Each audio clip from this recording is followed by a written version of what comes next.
Hello, dear listeners.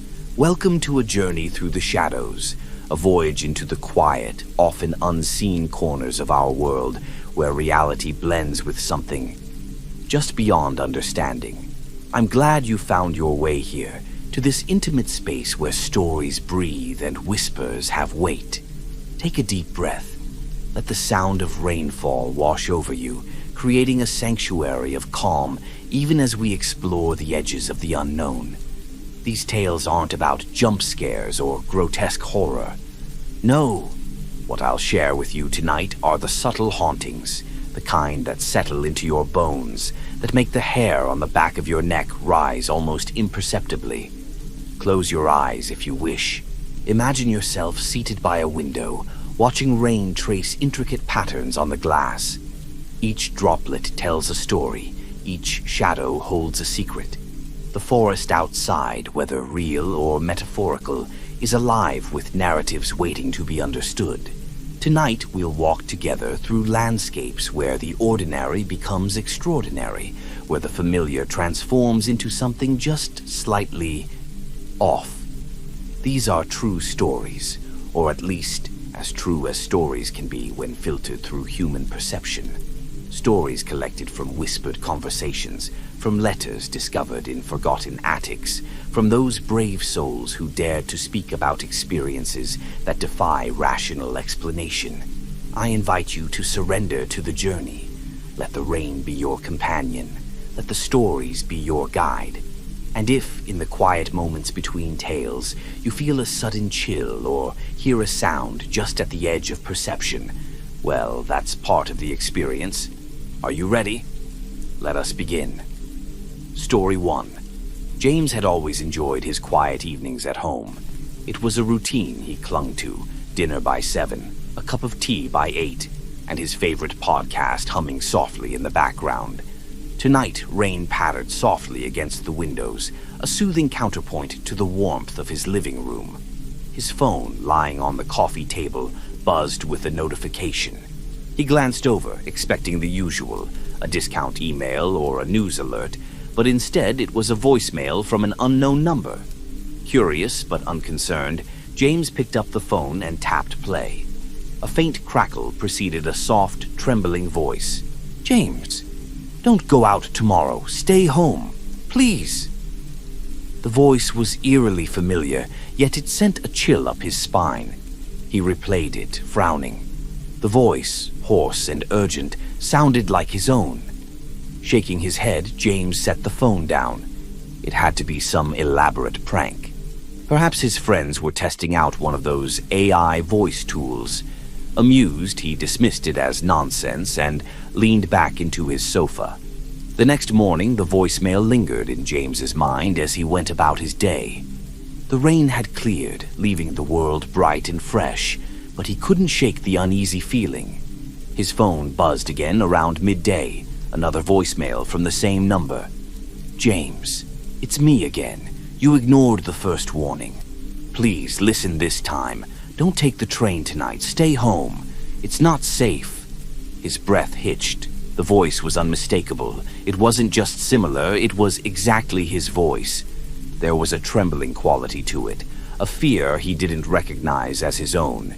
He replayed it 3 times, each repetition sending his heart racing. The more he listened, the harder it became to rationalize. It wasn't AI. It wasn't a joke. When evening came, James stood at the train station, hesitating on the platform. The voicemail felt ridiculous now, an echo of paranoia he refused to indulge. As the train approached, his phone buzzed again. He froze, staring at the screen. Another voicemail. Heart pounding, he stepped to the side and played the message. "James, don't get on that train. Please, for God's sake, don't..." The voice cut off abruptly, replaced by a distorted static that seemed to scream in protest. James looked up just in time to see the train pull in. Passengers shuffled past him, unaware of his internal turmoil. Against every instinct screaming at him, he turned and walked away. The next morning, James woke to news reports of a tragic accident on the very train he had avoided.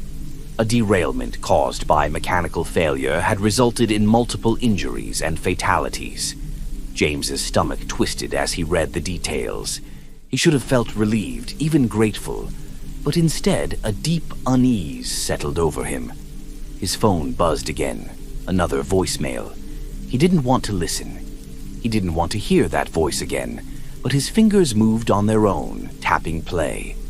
"This is only the beginning, James. You have to trust me. There's so much more you need to know." The voice sounded calmer this time, steadier. "Check the drawer in your desk. You'll find something there that will help you understand."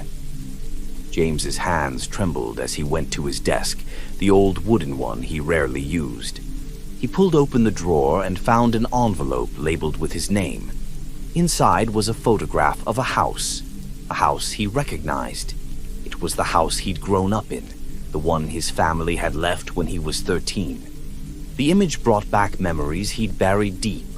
A summer when his parents had whispered in hushed tones, when shadows seemed to move in the corners of his vision, and a night when he had heard a voice calling his name from the basement. James's phone buzzed again. He didn't want to look, but he couldn't stop himself. Another voicemail. "I can't explain everything yet. But you're not safe. None of us are. Go to the house. You'll find answers there, but you need to hurry." As the rain began again, James sat in his living room, staring at the photograph. The warmth of his home no longer felt comforting. It felt like a cage. The house was far away, hours out of town, but the voice was insistent. He had to go. Something was waiting for him there. Something that might finally make sense of the voice that had upended his life. And as the storm deepened outside, James realized that his life would never be the same again. Story 2. Margaret loved libraries. There was a kind of sanctuary in the quiet halls, lined with shelves, each one a gateway to countless worlds. It was a rainy afternoon when she wandered into the city's old public library, her umbrella dripping onto the tiled floor as she shook it off. The librarian greeted her with a polite smile and a nod toward the dimly lit stacks. Margaret was looking for something new, something to escape into on a gloomy day. She wandered through the fiction section, fingers brushing against spines, until her hand paused on a book that seemed out of place. It was ancient, its leather cover cracked and faded. No title graced the spine, and when she opened it, the pages emitted a faint, musty odor. Inside the front cover, written in elegant script, was a single phrase: "For those who seek, the truth reveals itself." Margaret smiled. It was mysterious, sure, but it felt a little too theatrical. She tucked the book under her arm, checked it out without a second thought, and headed home. That night, Margaret made herself a cup of tea and curled up on her couch with the book. She flipped to the first page, expecting a story, but found instead what looked like journal entries. May 4th, 1922. "The wind carries whispers tonight. I am sure of it. Something is coming." She frowned. The entries seemed personal, confessional even, as though someone had written them in desperation. As she read further, they grew stranger. June 18th, 1922.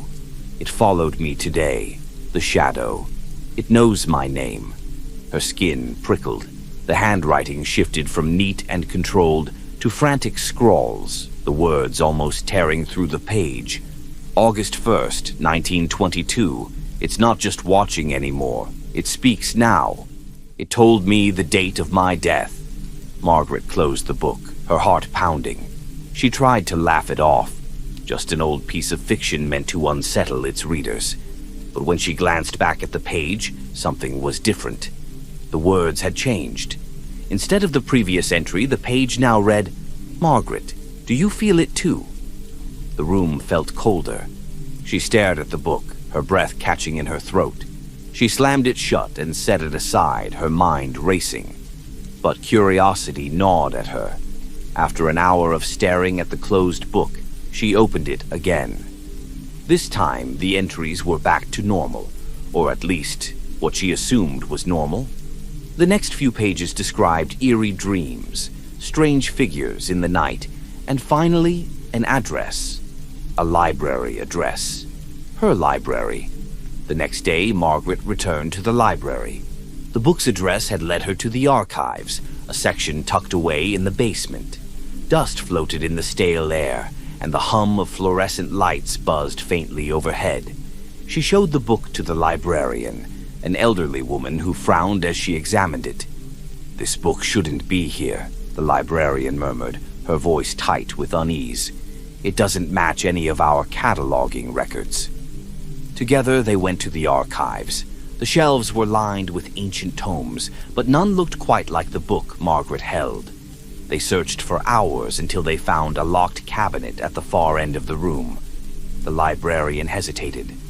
"This cabinet hasn't been opened in decades," she whispered, producing a heavy ring of keys. Inside, they found more books, similar to Margaret's, each one worn and cryptic. As she opened one, a chill ran down her spine. The entries were almost identical to those in her book, but they mentioned different people and years. And then she found it, a blank page that began to fill as she stared. "Margaret, it's too late. It knows you now." Her pulse quickened. The librarian peered over her shoulder and gasped. The ink was fresh, the letters forming themselves in real time. The lights flickered. A shadow stretched across the room, darker than the dim lighting should have allowed. Margaret turned, but there was nothing there, only the overwhelming sense that they were not alone. Margaret left the library that night, but the book stayed with her. No matter where she hid it, in the deepest drawer of her desk, in the dumpster outside, she would find it waiting on her bedside table the next morning. The entries grew more personal.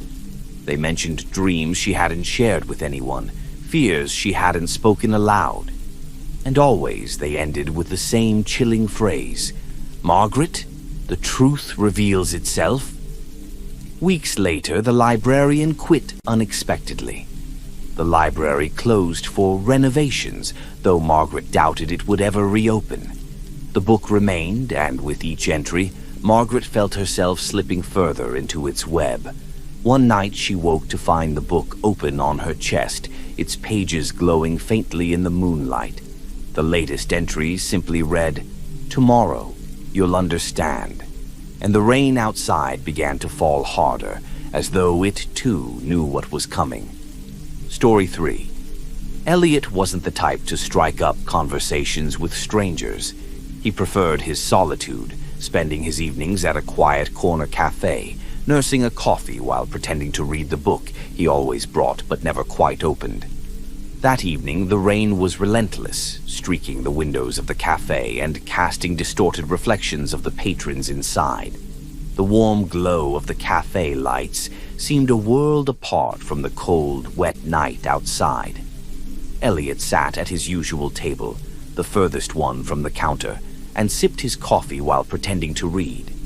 "Mind if I sit here?" Elliot looked up, startled. A man in a dark coat and hat stood before him. His face was weathered but kind, his eyes a piercing shade of gray. There were plenty of empty tables, yet he'd chosen Elliot's. Against his better judgment, Elliot nodded, gesturing to the seat across from him. The man sat without a word, removing his hat and setting it on the table. For a while they sat in silence, the man staring out at the rain while Elliot tried to focus on his book. "You're wasting your time," the man said suddenly. Elliot frowned, glancing up. "Excuse me?" "The book," the man said, gesturing. "You're not really reading it, are you?" Elliot bristled. "I don't see how that's any of your business." The man smiled faintly, an unsettling expression that didn't quite reach his eyes. "No need to get defensive. I'm just saying, it's not the book you're here for. You're looking for something else, something you haven't found yet." Elliot's annoyance deepened, but something about the man's tone gave him pause. He closed the book, leaning back in his chair. "And what exactly am I looking for?" The man shrugged. "That's for you to figure out. But you've been coming here every night for weeks, haven't you? Same table, same coffee, same book." You're waiting for something." Elliot stared at him, his chest tightening. "How do you know that?" The man didn't answer. Instead, he reached into his coat pocket and pulled out a small envelope, sliding it across the table to Elliot. "Here. This might help." Elliot hesitated before picking up the envelope. Inside was a single photograph. It was an old black and white image of a house. No, the house. His childhood home. He looked up sharply, but the man was already standing. "Wait," Elliot called. "Who are you? How did you—" But the man was gone, slipping out the door and into the rain before Elliot could finish his sentence. The photograph haunted Elliot. He hadn't thought about that house in years. It had been sold after his parents' deaths, left to decay on the outskirts of a town he'd long since left behind. Unable to shake the feeling of unease, Elliot decided to visit. The next morning he made the drive, the rain still pouring as though it had followed him from the city. The house was exactly as he remembered it, run down and overgrown, but unmistakable. He parked his car and approached the front door, his breath visible in the cold air. The door creaked open at his touch, revealing the dark, musty interior. Inside, the memories came flooding back. The long, shadowy hallway, the staircase that groaned underfoot, and the basement door at the end of the hall, the door that had always been locked. The photograph clutched in his hand, Elliot made his way to the basement door. To his surprise, it swung open easily, revealing a staircase that descended into darkness. His phone's flashlight cut through the gloom as he stepped cautiously down. The basement was empty save for a single table in the center of the room. On the table was another envelope. Elliot's hands trembled as he opened it. Inside was a note written in neat, precise handwriting. "Welcome back, Elliot. We've been waiting for you." The air grew thick, almost suffocating, as the shadows in the corners of the room seemed to stretch and shift. A low whisper echoed around him, a voice that wasn't quite human. "Leave now, and you'll never know. Stay, and you'll see everything." Elliot fled. He didn't stop running until he was back in his car, the engine roaring to life as he sped away. He didn't look back even as the rain seemed to pound harder, the shadows of the trees looming larger in his rearview mirror. But the photograph came with him. No matter where he left it, in the trash, at the side of the road, it always found its way back to him. And every night the whispers began again. Soft at first, like a distant wind, but growing louder as the hours passed. "Elliot, we're waiting." He never returned to the cafe, but sometimes when he looked out his window at night, he saw the man in the dark coat standing on the sidewalk, watching, waiting. The photograph sat on his desk, daring him to return to the house. And Elliot knew that one day he would have no choice. Story 4. Sophie had always been meticulous with her email inbox. She was one of those people who kept her unread messages to zero and her folders neatly organized. Late one evening, as the rain tapped softly against her apartment windows, she sat at her desk sorting through the day's emails. Work updates, subscription newsletters, a sale from her favorite clothing store. It was all routine. But one email stood out. It had no subject line, no sender's name, and no timestamp.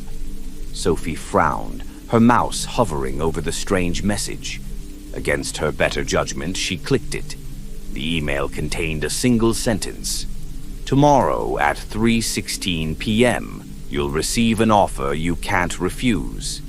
Her stomach tightened. It had to be a prank, some sort of marketing gimmick designed to catch her attention. Still, it unnerved her. She flagged the email and set it aside, deciding to forget about it. The next day passed uneventfully, until 3:16 p.m. Sophie was at her office going over quarterly reports when her phone buzzed. It was a text from an unknown number. "Check your inbox." Her breath caught. She opened her email on her computer, her hands trembling.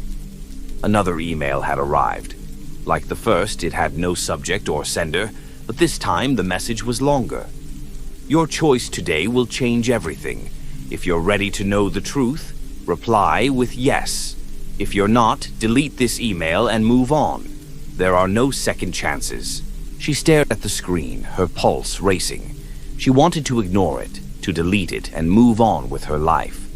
But something about the message pulled at her, a strange, irresistible curiosity.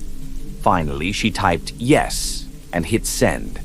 The reply came instantly. Good. Meet me at 8 p.m. at the Meridian Cafe. Come alone. Sophie knew the cafe. It was a quiet, hole-in-the-wall place on the other side of town. She wrestled with her decision for hours, her logical mind telling her to let it go, while her gut urged her to see it through. At 7:45 p.m., she grabbed her coat and headed out into the rain. The cafe was nearly empty when Sophie arrived. A single man sat in the back, his face obscured by shadows. As she approached, he looked up, revealing sharp, piercing eyes that seemed to look straight through her. "You came," he said, his voice low and calm. Sophie sat down cautiously. "Who are you? What is this about?" He slid a folder across the table toward her. "Everything you need to know is in here, but once you open it, there's no going back." Her fingers hovered over the folder. "Going back to what?" The man smiled faintly. "To the life you think you know." The rain outside seemed to grow louder, the sound pressing against the cafe's windows. Slowly, Sophie opened the folder. Inside were photographs of her at work, her in her apartment, her meeting friends for dinner. The photos were recent, taken from angles that suggested someone had been following her for weeks. "This isn't possible," she whispered, her voice shaking. "Who took these?" The man didn't answer. Instead, he handed her a small device, a flash drive. "What's on this?" she asked. "Answers," he said simply. "But be warned, they're not the answers you're expecting." Sophie took the flash drive and left the cafe, her mind racing. Back at her apartment, she plugged it into her laptop, the screen flickering to life with a single file, a video. She clicked play. The footage showed her apartment, filmed from what looked like a hidden camera. She watched herself sitting at her desk, sorting through emails. Only in the video, she wasn't alone. A shadow moved behind her, indistinct and formless, but unmistakably there. The video skipped forward, showing moments she didn't remember. Her walking through the apartment with a vacant expression, speaking to someone who wasn't there. The video ended with a single frame. The same man from the cafe, standing in her living room, staring directly into the camera. Her phone buzzed. A text appeared on the screen. "You've started something you can't stop. Be ready." From that night on, Sophie's life changed. Emails continued to arrive, each one more cryptic than the last. Sometimes they contained warnings. Other times they seemed to predict events before they happened. And always the man's words echoed in her mind. "You can't go back." She no longer knew what was real and what was imagined. The line between her memories and the messages blurred, leaving her stranded in a reality that felt like it was unraveling thread by thread. Every time it rained, Sophie felt a presence outside her apartment, a shadow that watched and waited. And as she sat by her computer late into the night, her inbox pinged with a new message. "Tomorrow, it begins." Story 5. Emily had been looking forward to the trip for months. A cozy cabin in the woods, far from the noise of the city, was exactly what she needed to clear her head. She had booked it after stumbling upon an ad online, secluded retreat in nature, and it seemed perfect, rustic but comfortable, with a roaring fireplace and trails that wound through dense forest. When she arrived, the rain had just begun, drumming softly on the car roof as she unloaded her bags. The cabin was as charming as the photos had promised, perched on the edge of a small clearing surrounded by towering pines. Inside, it smelled of cedar and earth, the kind of scent that immediately made her feel at ease. She unpacked quickly and settled in, lighting a fire as the rain grew heavier.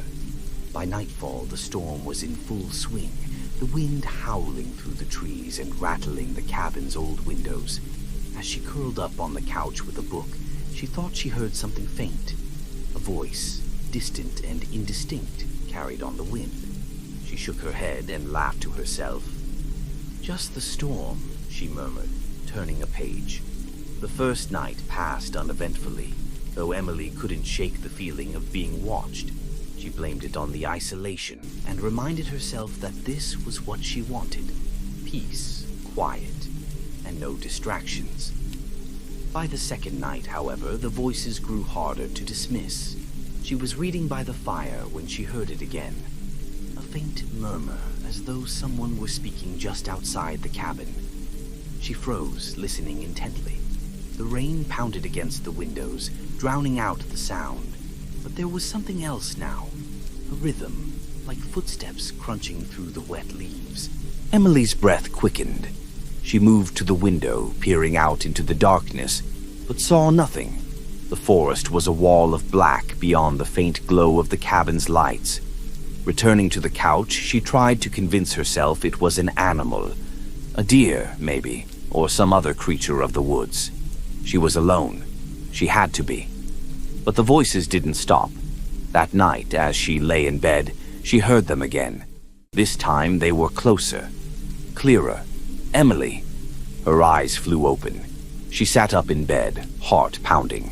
The cabin was silent, save for the storm outside. She tried to tell herself it was her imagination, but the way her name had been spoken, softly, almost tenderly, made her skin crawl. By the third day, Emily was ready to leave. The storm had let up, but the unease that had settled over her refused to lift. She packed her bags quickly, eager to get back to civilization. As she loaded her car, she noticed something strange. The ground around the cabin was covered in muddy footprints, too many to count. They led in every direction, circling the cabin, crisscrossing like a chaotic map. She froze, her breath visible in the cool morning air.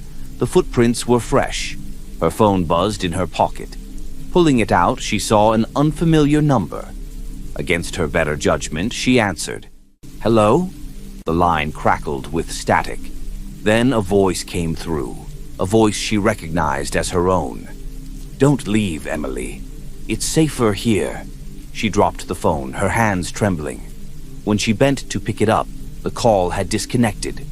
Panic set in. She climbed into the car and turned the key, but the engine sputtered and refused to start. She tried again, her heart hammering, but it was no use. Something moved in the trees.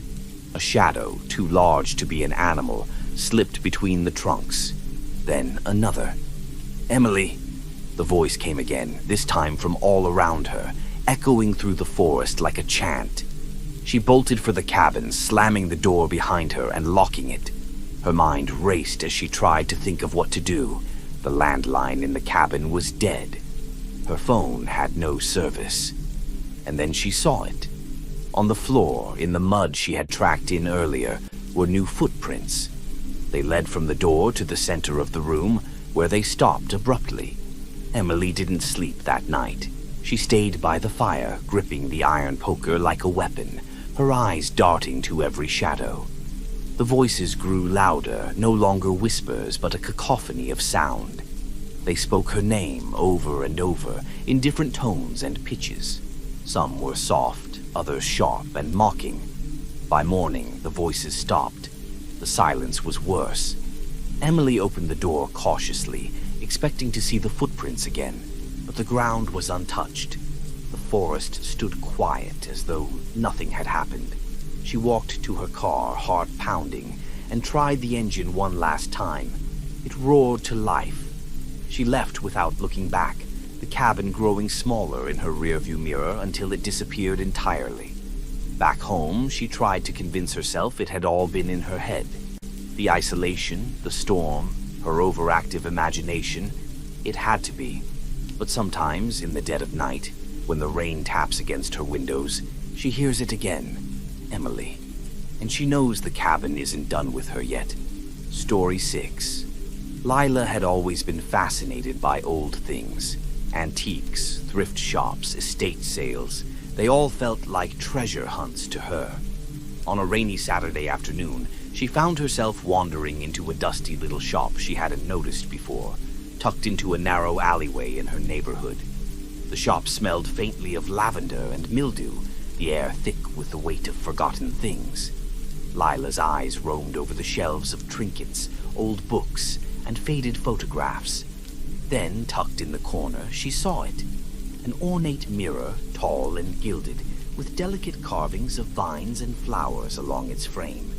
It seemed out of place, too grand for the cluttered shop. The glass was pristine, reflecting the dim light with an almost unnatural clarity. "Beautiful, isn't it?" came the voice of the shopkeeper, an elderly man with kind eyes. "It's stunning," Lila admitted. "You've got a good eye," he said. "This one's special, but it comes with a warning. Don't let it face your bed." Lila laughed nervously, thinking it was just part of the sales pitch. She bought the mirror and brought it home, setting it up in her bedroom. It leaned against the wall across from her bed, the carvings catching the soft light of the room. That night, the rain drummed steadily against her windows as she fell asleep, the mirror standing silent in the shadows.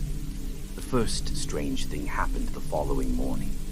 Lila woke to find the mirror fogged over, as though someone had breathed on it. She wiped it clean with a cloth, chalking it up to humidity, but the unease lingered. Over the next few days, the occurrences grew stranger. One night, as she brushed her teeth, she glanced into the mirror and froze. The reflection of her bedroom was wrong. The furniture was there, but the door was open when it should have been closed.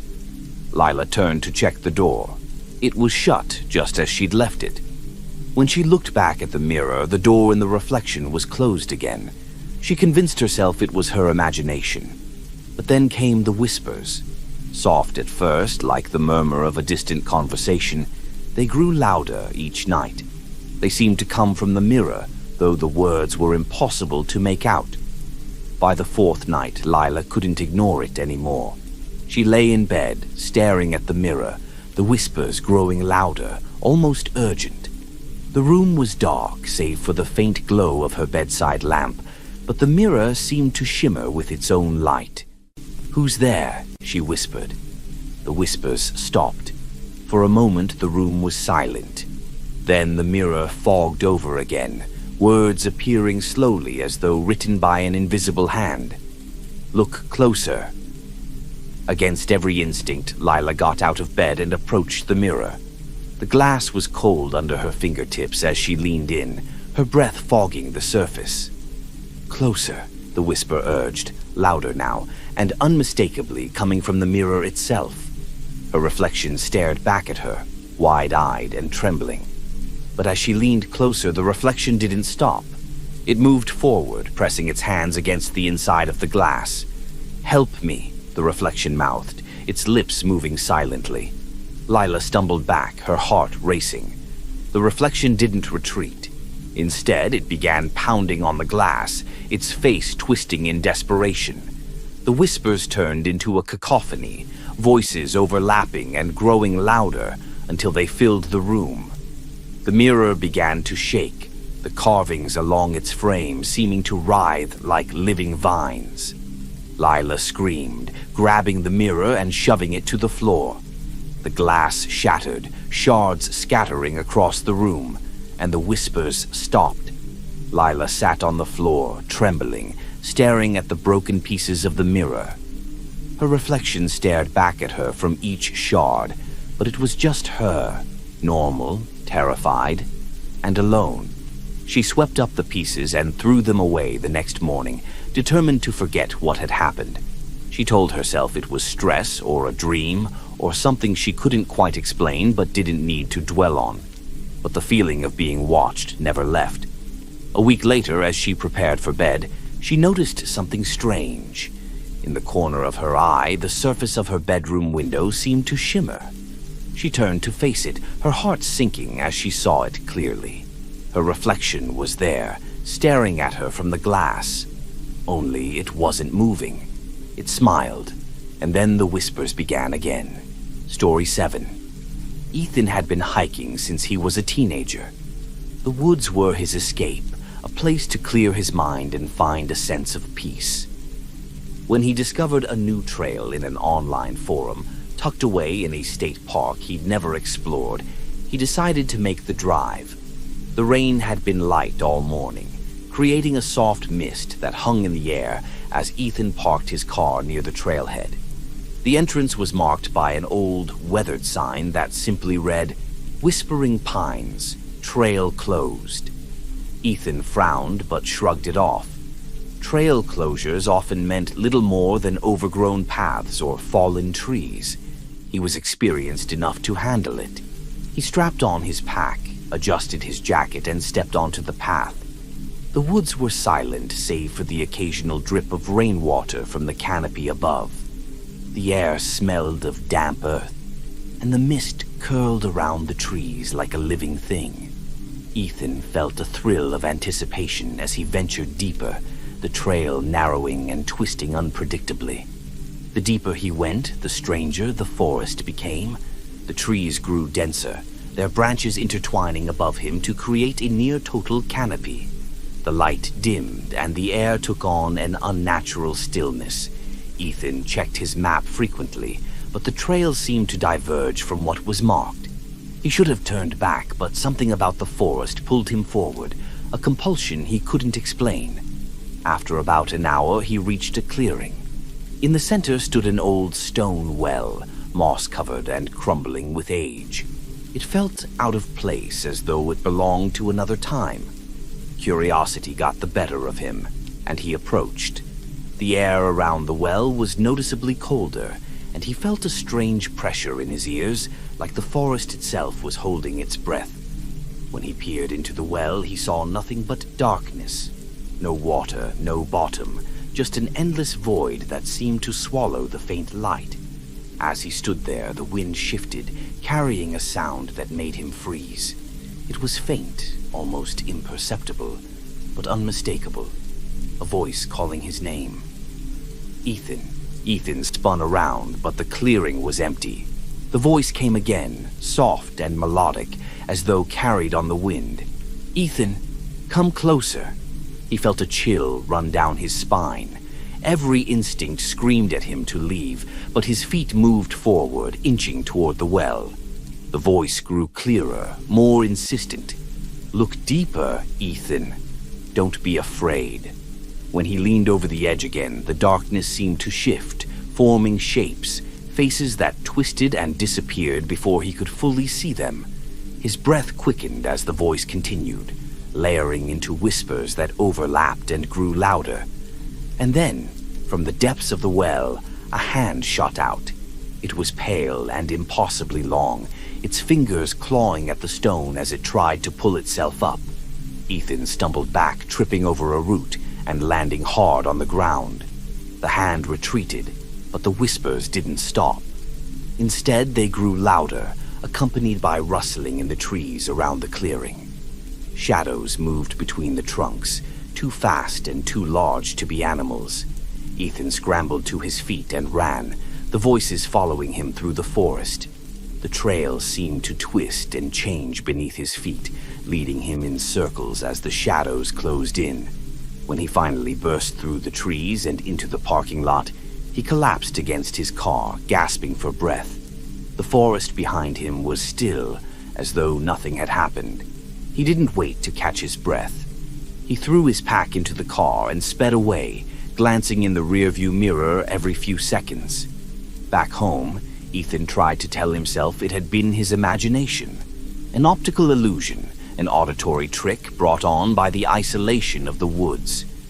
But deep down, he knew better. A week later, he woke in the middle of the night to a sound he couldn't ignore. It was the faint rustling of leaves, like the wind through the trees. Only, it was coming from inside his apartment. When he turned on the light, he saw it. A trail of wet, muddy footprints leading from his front door to his bedroom window. And just outside the window, pressed against the glass, was a handprint. The whispers began again that night, growing louder with each passing day. And no matter where Ethan went, he couldn't escape the sound of his name, carried on the wind. Ethan. Story 8. Mara had always loved old houses. When she inherited her grandmother's sprawling Victorian home, she saw it as a chance to finally have a place of her own, even if it needed work. The house was a labyrinth of creaking staircases, narrow hallways, and oddly shaped rooms, but Mara found its quirks charming. On her first night in the house, rain lashed against the windows, and the wind howled through cracks in the woodwork. Mara wrapped herself in a blanket and curled up on the worn leather couch, flipping through one of her grandmother's old photo albums. The pictures were a time capsule of family gatherings and holidays long before Mara had been born. But as she turned the pages, she noticed something strange. One photo, yellowed with age, showed a room she didn't recognize. The caption read, "The Sitting Room, 1956. Mara frowned. She'd explored every inch of the house earlier that day, and there was no room that looked like the one in the photo. The walls were lined with bookshelves, and a large bay window let in streams of sunlight. But no such room existed in her grandmother's house, or at least not anymore. The next morning, Mara decided to search again. Armed with the photo, she roamed the house, tapping on walls and peering behind furniture, but there was no sign of the mysterious sitting room. As the day wore on, the storm grew stronger, thunder rumbling in the distance. Mara was about to give up when she noticed something odd about the wall at the end of the upstairs hallway. The wallpaper, faded and peeling, didn't match the rest of the house. She pressed her hand against the wall and it felt hollow. Heart-pounding, she retrieved a flashlight and a small hammer from the kitchen. With a few sharp taps, the wallpaper tore, revealing a hidden door. The door was old, its paint chipped and faded. The knob was rusted, but with a little force it turned, and the door creaked open. Inside was the sitting room from the photo, perfectly preserved. Dust floated in the air, and the smell of decay was strong, but the bookshelves and bay window were exactly as they had been in the picture. On the floor, in the center of the room, was a single chair. A faint impression in the dust suggested someone had been sitting there recently. Mara stepped inside, her flashlight cutting through the gloom. The books on the shelves were old, their spines cracked and faded, but one caught her attention. It was a leather-bound journal, its cover embossed with her grandmother's initials. She opened it and began to read. March 12th, 1956. The voices are back. They come at night, whispering through the walls. I've tried to ignore them, but they're getting louder. I think they want me to open the door. Mara's hands trembled as she turned the pages. The entries grew more frantic, describing shadows that moved without light, dreams that felt too real, and a persistent knocking that came from inside the sitting room. April 8th, 1956. I locked the door. I hope that will be enough to keep them out. But I can still hear them. They say they're waiting for someone, waiting for her. The last entry was dated a week before her grandmother's death. I'm sorry, Mara. I didn't mean to leave this for you. A loud bang jolted her out of the journal. The door to the sitting room had slammed shut. The flashlight flickered, and Mara felt the temperature drop. Who's there? She whispered, her voice shaking. The only response was a faint tapping sound coming from the bay window. Slowly, Mara turned, her flashlight casting long shadows across the room. The tapping grew louder, more insistent, and then she saw it. A figure standing outside the window, its face obscured by the rain, but its silhouette unmistakably human. Mara stumbled backward, the flashlight slipping from her hand and clattering to the floor. When she looked up again, the figure was gone, but the tapping continued, now coming from the walls around her. Panicked, she tried the door, but it wouldn't budge. The tapping turned into pounding, and the whispers began, overlapping in a cacophony of sound. Mara, come closer, she screamed, throwing her weight against the door until it finally gave way. She ran down the hallway, not stopping until she was outside, the rain drenching her as she fumbled with her car keys. That night, she checked into a motel and vowed never to return. A week later, she sold the house. The new owners sent her a polite email, thanking her for the quick sale. They mentioned that they'd found a beautiful sitting room hidden behind a wall and were planning to restore it. Mara never replied, but sometimes, late at night, she still hears the whispers. Story 9. Daniel had always believed in taking the scenic route. There was something about empty highways and winding country roads that helped him clear his mind. On a dreary autumn afternoon, with rain misting the windshield of his car, he found himself on a narrow, unmarked road deep in the countryside. He hadn't meant to get this far off track, but his GPS had lost its signal hours ago. The road was desolate, flanked by tall skeletal trees whose branches reached out like bony fingers. As he drove, the rain intensified, and he spotted something up ahead, a figure standing at a crossroads. The man was tall and thin, wearing a dark coat and wide-brimmed hat. He didn't wave for help, didn't flag Daniel down. He simply stood there, motionless, in the pouring rain. Daniel slowed his car, his curiosity outweighing his caution. He rolled down the window slightly. "Are you all right?" he called. The man turned slowly, his face pale and expressionless. "It's not safe to go any farther," he said, his voice calm and deliberate. Daniel frowned. "Why not?" The man didn't answer. Instead, he pointed down the road to the right, where the trees seemed to part slightly. "Take this path. Don't stop for anything, and whatever you do, don't look back." Daniel glanced at the path the man had indicated. It was narrower than the main road, barely more than a dirt track, but something about the man's tone sent a chill through him. "Thanks," Daniel said hesitantly, rolling up the window and driving forward. He glanced in the rearview mirror, but the man was already gone. The path veered sharply to the right, just as the man had indicated. Against his better judgment, Daniel turned onto it. The rain grew heavier, obscuring his vision, and the dirt road quickly turned to mud. The further he went, the darker it became. The trees seemed to close in around him, their branches forming a tangled canopy that blocked out the fading light. His headlights illuminated the narrow path ahead, but everything beyond the beams was swallowed by darkness. And then he heard it. A faint sound like footsteps in the mud following his car. He glanced in the rearview mirror, but there was nothing there. The sound grew louder, keeping pace with him, until it sounded like something was running alongside the car. "Just keep going," Daniel muttered to himself, gripping the wheel tightly. The sound stopped abruptly. The silence was worse.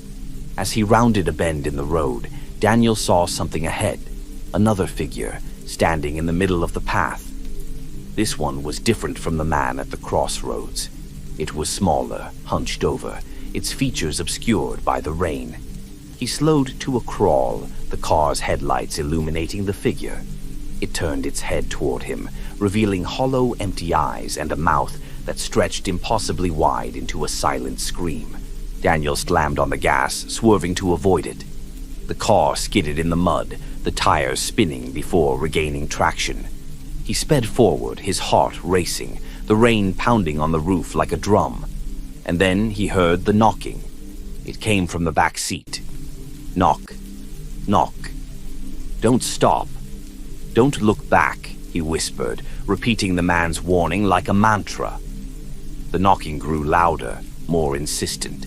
Something scraped against the inside of the car, and he felt the hair on the back of his neck stand on end. "Keep going," he muttered, his knuckles white on the steering wheel. When the trees finally broke, Daniel found himself back on the main road. The rain had stopped and the sky was beginning to clear, the moon casting a pale glow over the landscape. He pulled over, his hands shaking, and turned to look at the back seat. It was empty. Breathing a sigh of relief, he got out of the car, the cool night air calming his nerves. But as he walked around to check the tires, he froze. The The back of his car was covered in muddy handprints, small, childlike handprints that streaked across the windows and down the sides. In the distance, from the direction of the path he had just left, he heard it. A low, guttural laugh, followed by the sound of footsteps in the mud. Daniel didn't wait to find out what it was. He jumped back into the car and drove, not stopping until he reached the nearest town. He never returned to that road, but sometimes, late at night, he would wake to the sound of faint knocking, as though someone or something was still trying to catch up. Story 10. Rachel wasn't used to driving at night, let alone through unfamiliar countryside roads. The rain was relentless, reducing her headlights to little more than faint beams, slicing through the thick fog that clung to the landscape like a living thing. Her GPS had stopped working an hour ago, leaving her to rely on the occasional road sign to find her way. She was about to pull over and wait out the storm when she saw it, a faint, flickering light in the distance. At first, she thought it might be a street lamp or another car, but as she got closer, she realized it was a lantern. A man stood by the side of the road, holding the lantern high. His figure was cloaked in shadow, but the light revealed a face lined with age and framed by a wide-brimmed hat. Rachel slowed the car and rolled down her window slightly. "Do you need help?" she called, her voice cutting through the rain. The man didn't respond immediately. He stared at her for a long moment, then pointed to a narrow path that veered off the main road. "This way," he said, his voice low and rough. Rachel hesitated. "Where does it lead?" "Safety," the man replied, his lantern flickering. "Follow the light." Against her better judgment, Rachel decided to trust the stranger. She turned onto the path, her tires crunching over gravel. The man walked ahead, his lantern swaying rhythmically as he guided her through the fog. The path twisted and turned, leading her deeper into the countryside. The rain began to ease, but the fog grew thicker, obscuring everything except the faint glow of the lantern. Rachel gripped the steering wheel tightly, unease creeping over her. She glanced at the clock on her dashboard. It was just past midnight, but the path seemed endless. "Where are you taking me?" she called out, but the man didn't respond. As they rounded a bend, the lantern's light flickered and disappeared. Rachel slammed on the brakes, the car skidding to a stop. She rolled down the window, peering into the fog. "Hello," she called. The lantern reappeared, but this time it was farther down the path. Without thinking, Rachel put the car in drive and followed. The pattern repeated several times, the lantern disappearing and reappearing farther away, always just out of reach. Each time, the fog seemed to close in tighter, until Rachel felt as though she were driving through a tunnel of white. Finally, the path opened into a clearing. Rachel stopped the car and stepped out, her breath visible in the cold air. The lantern hung from a tree branch in the center of the clearing, swaying gently in the breeze.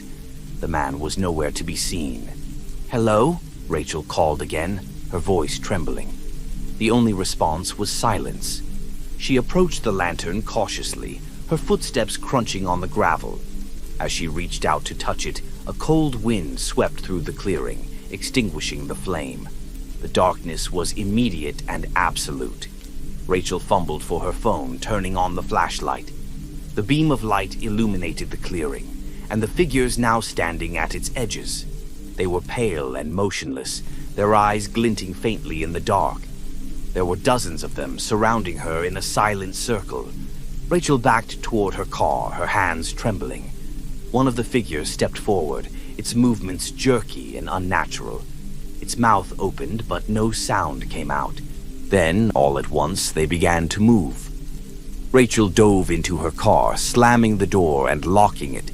She turned the key, but the engine sputtered and refused to start.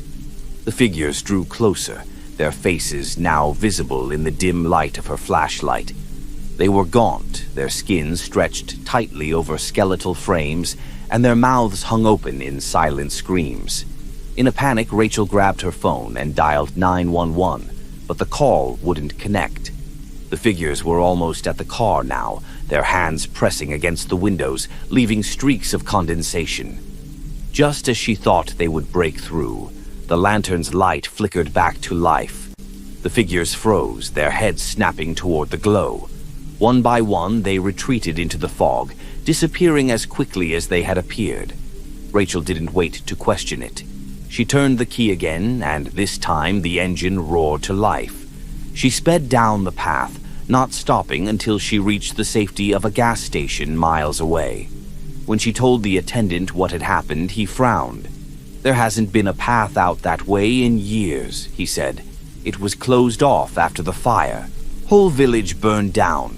They say the only thing left is an old lantern, swinging in the wind." Rachel left without another word, but as she drove home, she couldn't shake the feeling that she was being watched. And when she pulled into her driveway and stepped out of the car, she saw it. A faint, flickering light in the distance, swaying like a lantern in the fog. Story 11. Max hadn't planned on moving back to his hometown, but when his job transferred him and housing options were limited, he found himself renting an old house at the very end of a quiet lane. The place was cheap, charming in its own way, and surrounded by dense woods. It was raining when he moved in, a steady drizzle that turned the dirt road leading to the house into a muddy mess. Max didn't mind. He was glad to finally be somewhere peaceful, far from the bustle of the city. The house was quaint, with creaky wooden floors and a fireplace that smelled faintly of soot. As he unpacked, he noticed strange carvings etched into the wooden door frames, symbols that looked like runes or sigils. They seemed harmless enough, likely remnants from a previous tenant's attempt at decoration. By nightfall, the rain had picked up, and Max settled onto the couch with a beer, listening to the storm. The house groaned and creaked, but that was to be expected from something this old. It wasn't until he went to bed that he first heard it. A faint knock coming from somewhere inside the house. Max sat up, his heart pounding. He listened intently, but the knocking stopped. "Probably just the pipes," he muttered, trying to convince himself. The next day he explored the house more thoroughly. The knocking had kept him awake for hours, and he wanted to make sure nothing was loose or broken. But he found nothing out of the ordinary, just more of those strange carvings, hidden in places he hadn't noticed before. The window sills, the backs of cabinet doors, even on the underside of the stairs. That night, the knocking returned, louder and more insistent. This time, it seemed to come from the walls themselves. Max grabbed a flashlight and searched every room, his nerves fraying with each passing minute. He found nothing. No loose boards, no drafts, nothing that could explain the sound. As he returned to his bedroom, he noticed something new. On the wall opposite his bed, just above the headboard, another symbol had appeared. He was sure it hadn't been there before. By the third night, Max was at his wit's end. The knocking had turned into a rhythmic pounding, and the symbols seemed to multiply. He tried scrubbing them off, but they wouldn't fade. That night, as he lay in bed, the pounding stopped abruptly. The silence was oppressive, pressing against him like a physical weight. Then he heard a whisper. "Get out!" Max froze, his breath caught in his throat. The whisper came again, louder this time. "Get out!" He bolted upright, his flashlight trembling in his hand as he scanned the room. The beam of light fell on the wall above the headboard. The symbol was glowing. Max grabbed his phone and dialed the landlord, his hands shaking. "What the hell is going on in this house?" he demanded. The landlord's voice was calm, almost too calm. "Did you remove any of the symbols?" "What? No, but they keep showing up, and now one of them is glowing." The landlord sighed heavily. "You need to leave. Now those symbols are there to keep something inside. If they're changing, it means it's waking up." Max didn't need to hear more. He grabbed his car keys and bolted from the house, rain pounding against his skin as he sprinted to his car. When he looked back, he saw it. A figure standing in the window of the house, its outline faint but unmistakable. The house's windows glowed faintly with the light of the symbols, which now pulsed like a heartbeat. Max didn't stop driving until he reached a motel on the outskirts of town. The next day, he returned with a locksmith and a couple of friends. The house was silent, the symbols gone. But when Max opened the door, the air felt heavy, and the walls were scratched as though something had been clawing to get out. He moved out that same day. The house sat empty for months before the landlord eventually sold it. But sometimes, late at night, when Max thought he was finally safe, he'd hear it again. A faint knock coming from somewhere inside his walls. Story 12. When Claire found the antique clock at a small estate sale on the outskirts of town, she couldn't resist. It was a beautiful piece, tall with a dark wooden frame carved in intricate detail. The brass pendulum glinted faintly in the light, and the clock face, though weathered, had a timeless elegance. The man selling it seemed eager to part with it. "No returns," he said firmly, his voice tinged with unease. "Once it's yours, it stays yours." Claire laughed, brushing off his strange demeanor. She loaded the clock into her car, excited to add it to her home. It fit perfectly in her living room, standing tall in the corner and ticking softly, its rhythmic sound oddly comforting. That night, as the rain pattered against her windows, Claire fell asleep to the soothing sound of the pendulum's swing. The next morning, Claire noticed something odd. The clock's hands weren't moving. She frowned, checking the winding mechanism, but everything seemed in working order. Still, it didn't bother her much. Even if it didn't work, the clock was beautiful, a decorative piece to liven up her home. But as the day turned to evening, the ticking resumed. Claire glanced at the clock. The hands were moving now, but they didn't match the time on her watch. Instead of showing the current hour, they pointed to 11:57. She tried to reset it, but no matter how many times she turned the hands, they always drifted back to the same time. 11:57.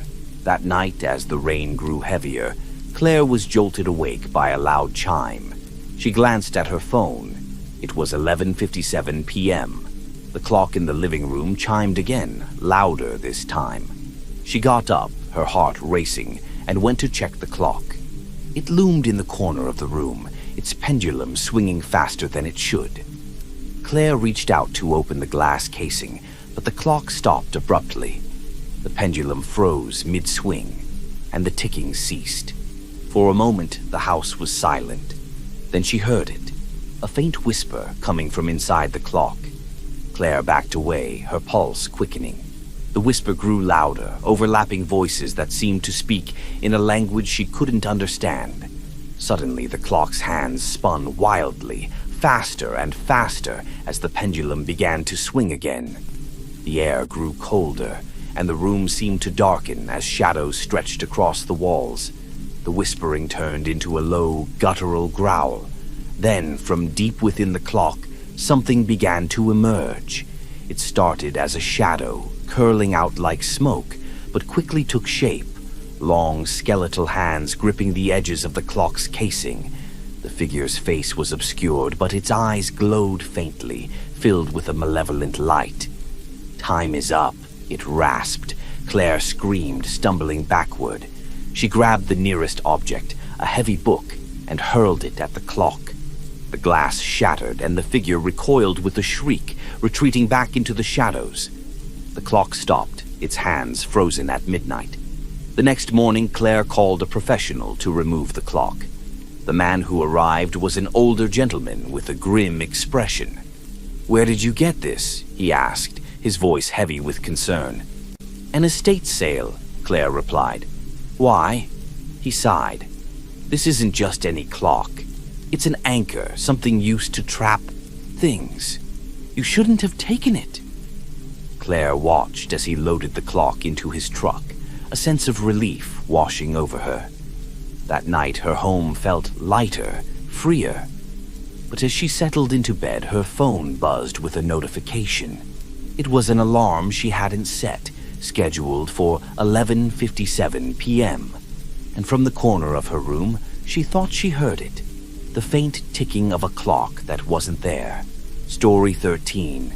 Jake had been working as a night security guard at an abandoned hotel for 6 months. The pay was decent, and the job was simple. Make rounds, log any unusual activity, and keep trespassers out. The old building creaked and groaned with age, but it had become background noise to him. On a rainy Thursday night, Jake sat in the small security office, sipping his coffee and scrolling through his phone. The rain tapped against the office window, and the monitors showing the dimly lit hallways flickered faintly. At 1:12 a.m., an alert popped up on his screen. A motion sensor in the East Wing had been triggered. Jake frowned. The East Wing had been sealed off years ago, deemed unsafe after part of the ceiling collapsed. He grabbed his flashlight, clipped his radio to his belt, and headed out. The hallways were silent except for the sound of his boots on the cracked tile. The air grew colder as he approached the East Wing, the chill seeping into his bones. He reached the barricade blocking off the wing and stopped. The plywood boards were still in place, nailed securely across the entrance, yet the motion sensor had been triggered. "Must be a glitch," he muttered, turning to leave. But as he walked away, he heard it. A faint creak, like the sound of a door opening. Jake froze. Slowly, he turned back toward the barricade. The sound came again, louder this time, followed by a soft thud, as though something had fallen. Against his better judgment, he pried one of the boards loose, creating a narrow gap just wide enough to squeeze through. The East Wing was in worse shape than he'd imagined. The air was heavy with the smell of mildew, and the walls were covered in peeling wallpaper. Dust hung in the air, illuminated by his flashlight beam. Jake moved cautiously down the hallway, his footsteps echoing in the silence. He passed a series of closed doors, each one marked with a tarnished brass number. Room 217, Room 218, Room 219. As he reached Room 220, he stopped. The door was ajar, swinging gently as though inviting him in. He shined his flashlight into the room. It was empty except for a single chair in the center. On the chair sat an old, leather-bound journal, its cover cracked and faded. Curiosity got the better of him. Jake stepped inside and picked up the journal. The first page was blank, but as he flipped through, he found entries written in a hurried, shaky hand. "They said never to open the door. I should have listened." Jake's stomach tightened. He turned the page. "It comes at night, scratching and knocking. I thought I could ignore it, but it waits. It always waits." As he read, the door behind him slammed shut. Jake spun around, his flashlight trembling in his hand. The door was closed and the room was plunged into darkness. A loud knock echoed through the room, coming from the opposite wall. Jake's flashlight flickered, and for a brief moment, he saw it. A shadow, impossibly tall and thin, standing in the corner. The knock came again, this time from the ceiling. "Who's there?" Jake called, his voice shaking. The shadow moved, sliding along the walls like liquid darkness. It stopped in front of the door, blocking his only exit. Jake's radio crackled to life, static filling the room. Then a voice whispered through the static. "Leave." He lunged for the door, his hands fumbling with the knob. The shadow loomed over him, cold air enveloping him like a shroud. With a desperate shove, he forced the door open and stumbled into the hallway. He didn't stop running until he was back in the security office, slamming the door behind him and locking it. Jake stared at the monitors, his chest heaving. The feed from the East Wing showed nothing. No open doors, no shadows, just the empty hallway. He grabbed his radio, intending to call his supervisor, but the static returned, louder this time. Through it, he heard faint whispers. "Don't come back." Jake quit the next day, leaving the keys and his resignation note on the office desk. A week later, the hotel's manager called him. "Did you go into the East Wing?" the manager asked. Jake hesitated, then lied. "No." The manager sighed. "Good. We had someone else do inventory and they saw something. We've decided to seal it off permanently. If you hear anything else about that place, ignore it." Jake didn't need to be told twice, but sometimes late at night when the rain is heavy and the wind howls, he hears it again. A faint knock, like a door opening just behind him. Story 14. Lana was a freelance photographer with a reputation for capturing the haunting beauty of abandoned places. She loved the way decay told its own story, the way forgotten spaces seemed alive in their stillness. When she heard about an old, shuttered amusement park in a remote town, she couldn't resist. It was said to have closed decades ago after a series of mysterious accidents. Locals called it cursed, but Lana called it a perfect subject. The rain had been falling steadily as she arrived, her boots sinking into the muddy ground. The entrance arch, once grand and vibrant, was now rusted and crumbling. Beyond it, the remains of rides and stalls jutted out of the fog like skeletal remains. She adjusted her camera strap and stepped inside, the click of her boots muffled by the damp earth. As she set up her first shot, a carousel frozen mid-rotation, she couldn't shake the feeling that she wasn't alone. The photos came easily at first. The carousel with its peeling paint and broken mirrors, the Ferris wheel that loomed over the park like a sentinel, the food stands still faintly painted with cheerful clowns. But as the afternoon wore on, strange things began to happen. Lana was photographing the bumper cars when she saw it. A figure in the background of her shot, standing near one of the cars. She whipped around, but the space was empty. She checked the preview on her camera. The figure was there, blurry but unmistakable. A man in a faded carnival uniform, his face turned away. Her pulse quickened, but she convinced herself it was a trick of the light, an artifact of the fog. She moved on to the funhouse, a crumbling structure with shattered windows and a facade of distorted, grinning faces. Inside, the air was damp and heavy, the walls covered in graffiti. She set up her camera, focusing on a cracked mirror, when she saw it again. The figure, this time closer. He stood at the edge of the frame, his face still obscured. Lana's hands shook as she lowered the camera. She scanned the room, but she was alone. "Hello?" she called, her voice echoing in the hollow space. The only response was the distant creak of the Ferris wheel. Determined to get one last shot, Lana made her way to the Ferris wheel. The fog had thickened, and the rain had turned to a fine mist that clung to her skin. She climbed onto the platform, the wood groaning under her weight. The Ferris wheel loomed above her, its cars swaying gently in the wind. She framed the shot, focusing on the highest car silhouetted against the gray sky. As she pressed the shutter, a loud creak echoed through the park. She lowered the camera, her heart racing. The Ferris wheel was moving. Slowly, impossibly, the massive structure began to turn. Lana backed away, her breath catching in her throat. And then she saw him. The man from her photos was sitting in the highest car, his face finally visible. It was pale and gaunt, his eyes sunken and lifeless. He stared directly at her, his lips curling into a faint, unnatural smile. The Ferris wheel stopped abruptly, the silence deafening. And then he spoke. "Stay, and you'll join us." Lana didn't wait to hear more. She ran, her camera bouncing against her chest as she sprinted toward the exit. The fog seemed to thicken, the park stretching endlessly before her. She tripped over a broken beam and fell hard, her camera slipping from her hands. When she looked up, the man was standing over her, his shadow stretching impossibly long.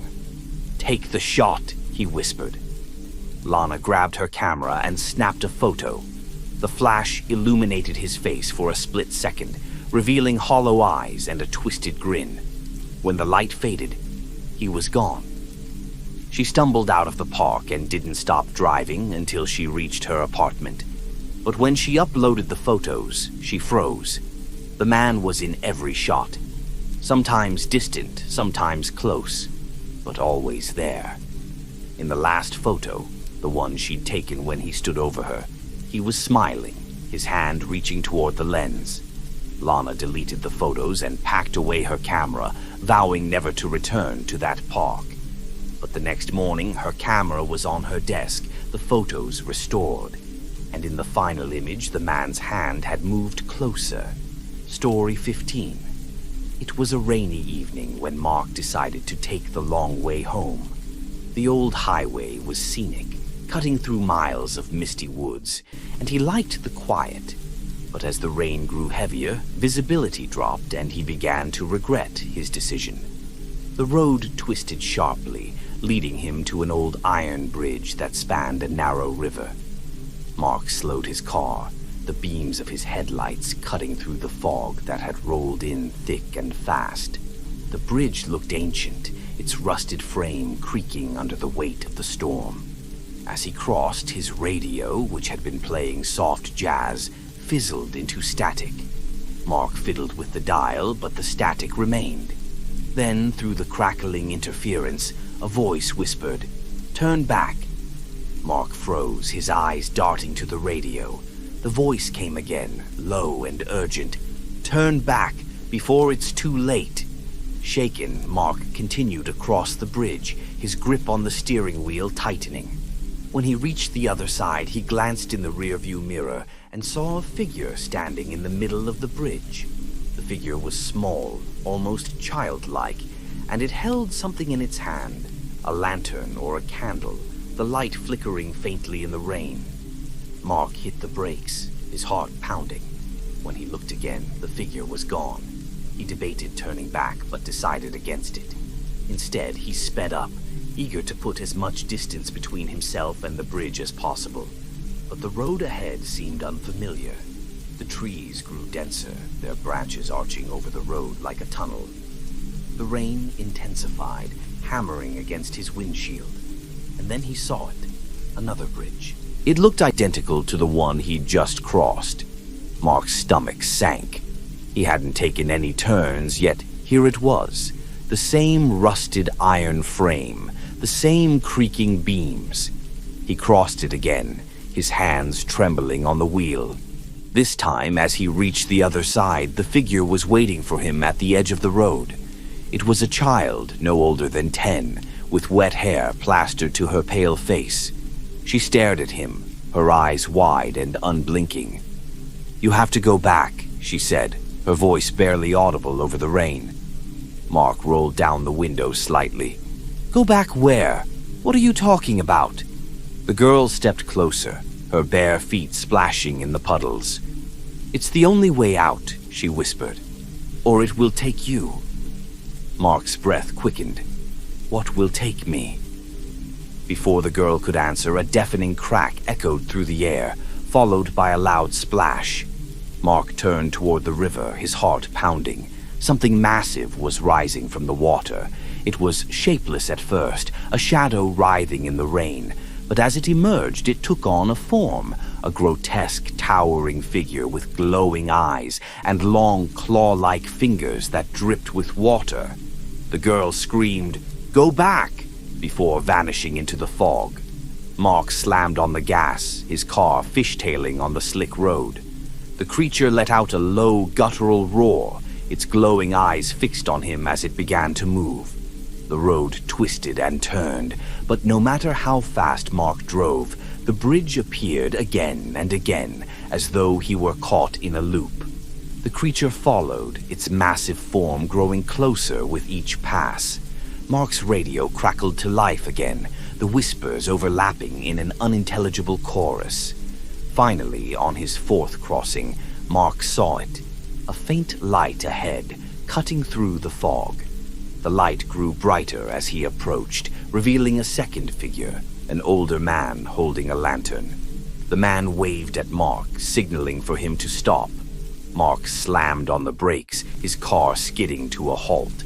He jumped out, the rain soaking through his clothes as he ran to the man. "Please help me," Mark shouted. The man nodded solemnly. "You're caught in its loop. You need to leave the way you came." Mark glanced back at the creature, which loomed at the edge of the bridge, its claws scraping against the beams. "But I don't know how," Mark cried. The man placed a hand on Mark's shoulder. "The next time you cross, don't look back. No matter what you hear, no matter what you see, keep driving and don't stop." Mark nodded, his chest tightening with fear. He got back in his car, gripping the wheel with white knuckles. As he crossed the bridge one final time, the whispers grew louder, joined by the sound of footsteps on the roof of his car. Something scraped against the windows, and a voice called his name, soft and pleading. But Mark kept his eyes on the road, his foot pressing harder on the gas. When he reached the other side, the fog began to lift, and the rain subsided. The creature was gone, and the road ahead was clear. He didn't stop driving until he reached his home, collapsing onto his couch in exhaustion. But later that night, as he sat in the silence of his living room, his radio crackled to life. Turn Back. Story 16. Karen had been thrilled to find the apartment. It was small but charming, with hardwood floors and a view of the city skyline. Best of all, the rent was far below market value, and the landlord seemed eager to have her move in. The rain poured steadily as she unpacked, the sound creating a cozy backdrop to her first night in the new place. She decided to celebrate with a glass of wine and a movie, curling up on the couch with a blanket. As the night wore on, she heard it for the first time, a faint scratching sound like nails on wood coming from the wall behind her. Karen frowned, pausing the movie. She tapped the wall, wondering if it was an animal. The sound stopped and she shrugged it off. But as she settled back into the couch, the scratching resumed. The next morning, Karen asked her landlord about the noise. "It's an old building," he said with a dismissive wave. "Probably just the pipes or the wind. You'll get used to it." Karen wasn't so sure. Over the next few days, the noises grew louder and more frequent. Scratching, tapping, and, at times, what sounded like muffled whispers. One evening, while putting away groceries, Karen noticed something strange. A small hole in the kitchen wall, barely the size of a coin, that hadn't been there before. She peered into it, but saw only darkness. That night, the whispers came again, louder this time. They seemed to be saying her name. "Karen! Karen!" She bolted upright in bed, her heart pounding. "Who's there?" she called out, but the apartment was silent. By the third night, Karen could no longer ignore it. The noises were coming from the walls themselves, moving from room to room as though something, or someone, was inside. Determined to get to the bottom of it, Karen grabbed a flashlight and began searching the apartment. She followed the sounds to a wall in the living room, where the tapping and scratching were most intense. Using a small hammer, she pried away a section of the drywall. The hole she created revealed a dark, narrow space between the walls. She shone her flashlight inside and froze. There were photographs pinned to the wooden beams, photos of her. They were recent, taken in her apartment. One showed her cooking dinner. Another showed her sleeping. Her hands trembled as she pulled the photos down, revealing more behind them. And then she saw it. A face, pale and gaunt, peering at her from the darkness. Karen screamed, stumbling back as the figure retreated into the shadows. The scratching sounds erupted again, this time louder and more frantic. Grabbing her phone, she called the police. "There's someone in my walls," she gasped, her voice shaking. The police arrived within minutes, breaking through the walls and searching the crawl space. They found no one, but the evidence was undeniable. The photographs, the faint impressions in the dust, and a makeshift bed hidden in the far corner of the crawl space. The officers assured Karen that whoever had been there was gone, but she couldn't shake the feeling of being watched. She moved out the next day, leaving the apartment and its secrets behind. Weeks later, Karen received a package with no return address. Inside was a single photograph, of her standing in her new apartment, taken from the shadows. The scratches began again that night. Story 17. Eric had always loved fishing. There was something calming about the solitude, the gentle lapping of water against the boat, and the way the world seemed to slow down when you were out on the lake. On a gray and rainy afternoon, he decided to visit a remote lake he'd heard about from a co-worker. Crystal Lake, they'd called it, though Eric thought the name was ironic. The water was dark, almost black, reflecting the overcast sky. The lake was surrounded by dense woods, and a fine mist hovered above its surface. Eric rented a small rowboat and paddled out to the middle, dropping his line and settling in. For hours, nothing happened. The water was eerily still, and the only sounds were the rain and the occasional creak of the boat. Just as Eric was about to call it a day, his line tugged sharply. He reeled it in with effort, expecting a large fish. But when he pulled the line from the water, he froze. It wasn't a fish at all. It was a bundle of old, waterlogged fabric. As Eric unwrapped it, his heart sank. Inside was a child's doll, its porcelain face cracked and its eyes missing. Eric shuddered and tossed the doll back into the lake, trying to shake off the unease. He told himself it was nothing, just trash that had been dumped in the water years ago. But as he continued to fish, he couldn't ignore the feeling that something was watching him. The mist seemed thicker now, curling around the boat like grasping fingers. And then he saw it. A ripple in the water, too large to be a fish, moving steadily toward his boat. Probably just a log, Eric muttered, though his voice betrayed his nerves. He grabbed the oars and began rowing back to shore. The ripple followed. His strokes grew faster, the boat rocking dangerously in the choppy water. The ripple moved closer, circling the boat now, and Eric's heart raced as he caught glimpses of something beneath the surface, something dark and shapeless, too big to be natural. And then the whispers began. At first, they were faint, almost indistinguishable from the sound of the water. But as the ripple closed in, the whispers grew louder, overlapping voices that seemed to call his name. The boat jerked violently, nearly throwing Eric overboard. He clung to the edge, his knuckles white as the water beneath him churned. Something brushed against the boat, something solid, almost deliberate. Eric peered over the edge, shining his flashlight into the depths. For a moment he saw nothing. But then a face appeared, pale and featureless, its empty eye sockets staring up at him. Eric screamed and fell backward as the boat rocked again.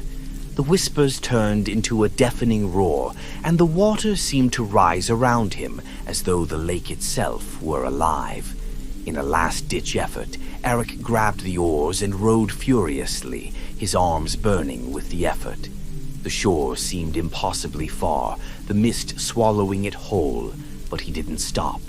Finally, the boat scraped against the rocky shoreline.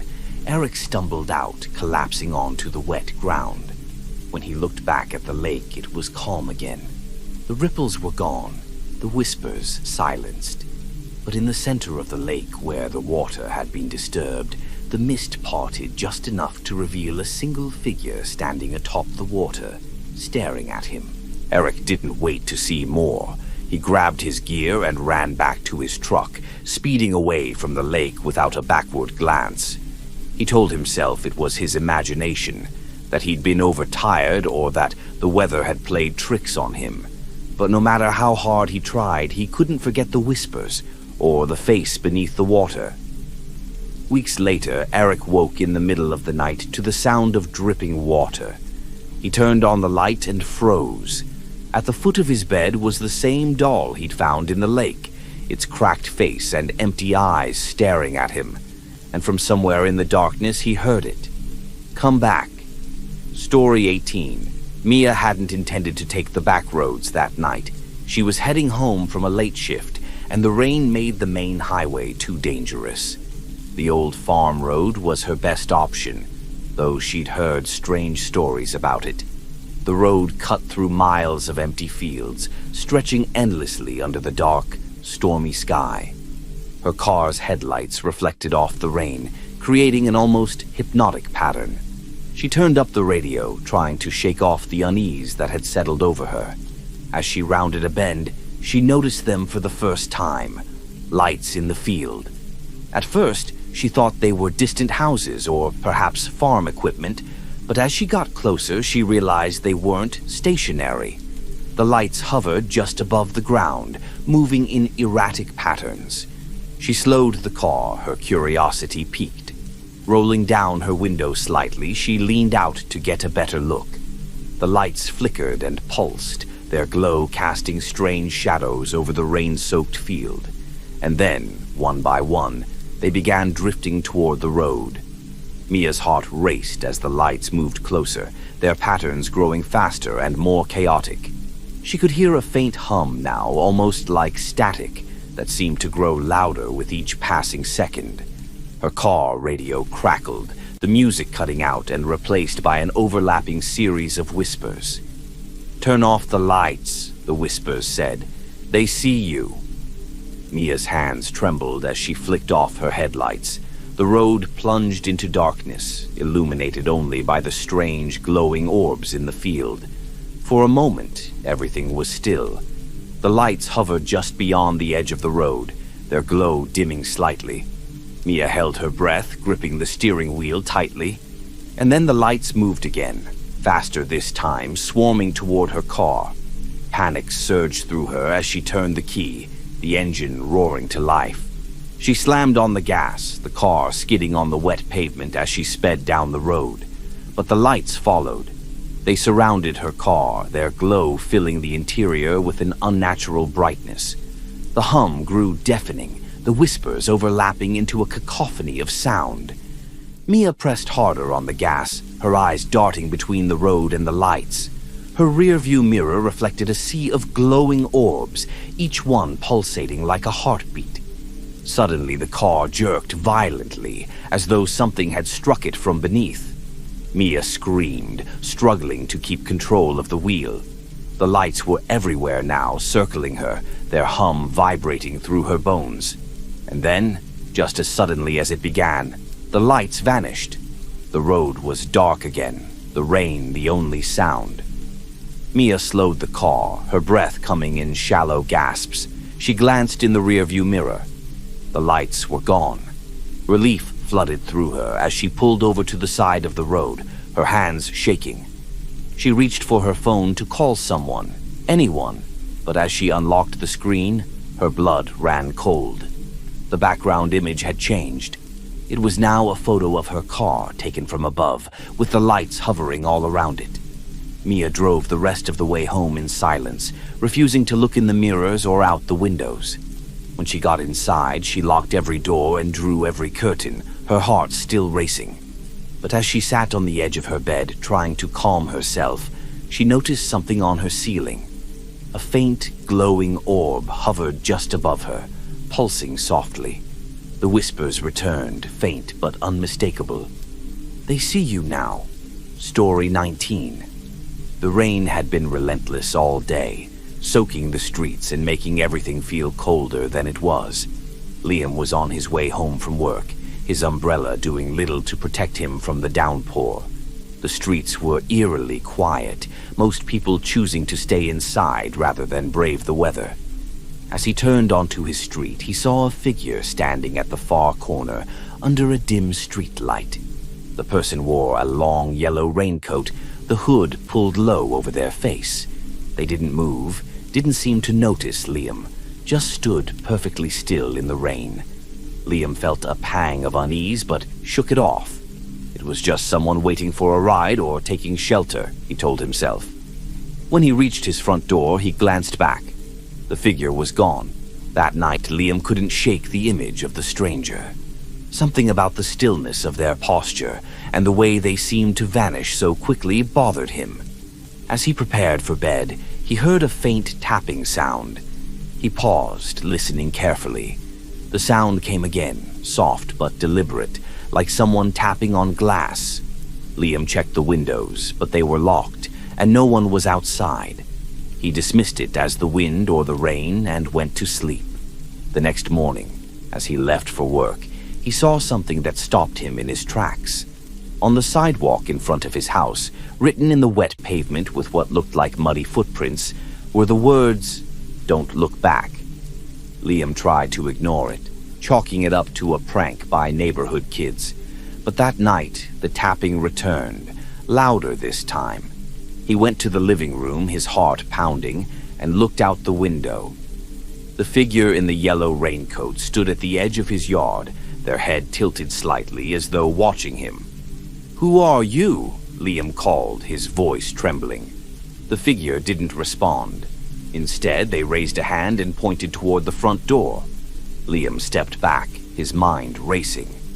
The tapping came again, but now it was coming from the front door itself.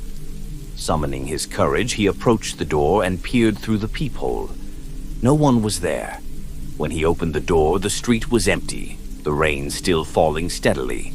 But on the doorstep was a single muddy footprint. The next day, Liam decided to stay at a friend's house, unable to endure another sleepless night. As he packed a bag, he glanced out the window and froze. The figure in the yellow raincoat was standing directly across the street, their heads still tilted, the rain pooling at their feet. Liam shut the curtains, his heart hammering. He grabbed his bag and bolted out the back door, refusing to look back. When he arrived at his friend's place, he felt a brief sense of relief. But as the night wore on, he couldn't shake the feeling that he was being watched. In the early hours of the morning, he woke to the sound of faint tapping. It was coming from the window near the bed. Liam turned slowly, his breath caught in his throat. The figure in the yellow raincoat was standing outside, their face pressed against the glass. And this time, they smiled. Story 20. Amber and her friends had been driving back from a weekend trip when the rain forced them to take a detour. The storm had washed out part of the highway, leaving them winding through back roads they didn't recognize. It was nearly midnight when they saw it, an old carnival ground, its rusted rides and faded banners barely visible through the rain and mist. The faint glow of string lights still flickered along the fence, though the place looked long abandoned.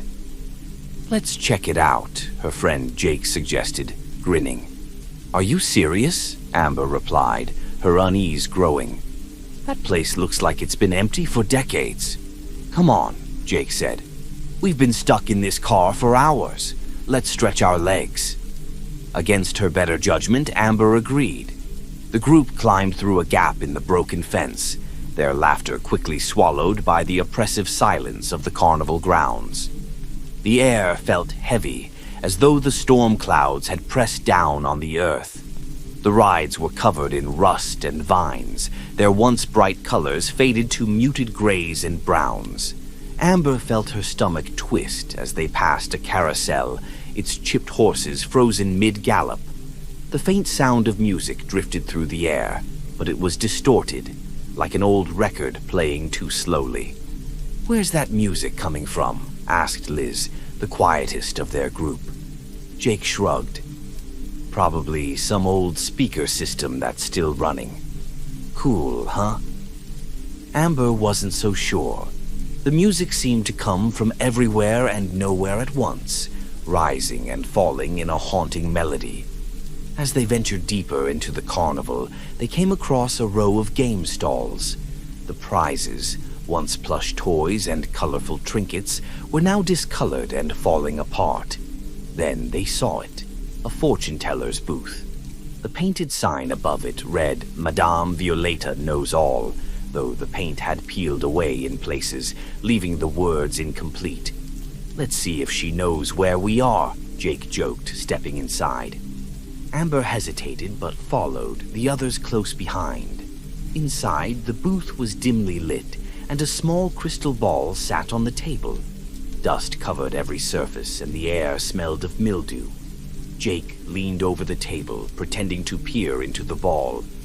"Ooh, Madame Violeta," he said in a mock spooky voice. "Tell us our future." Suddenly, the crystal ball lit up with a faint, eerie glow. "Jake, stop it," Amber said, her voice shaking. "I didn't do anything," Jake replied, stepping back. The glow grew brighter, and a voice whispered from the ball, "You shouldn't be here." Amber and her friends froze, the air around them growing colder. "Who said that?" Liz whispered, her voice trembling. The crystal ball flickered and the whisper came again, louder this time. "Leave, before it's too late." The music outside grew louder, almost frantic, and the faint creak of moving rides echoed through the carnival. "We need to go," Amber said, her heart racing. The group stumbled out of the booth, their nerves fraying as they looked around. The rides that had been still moments ago were now moving.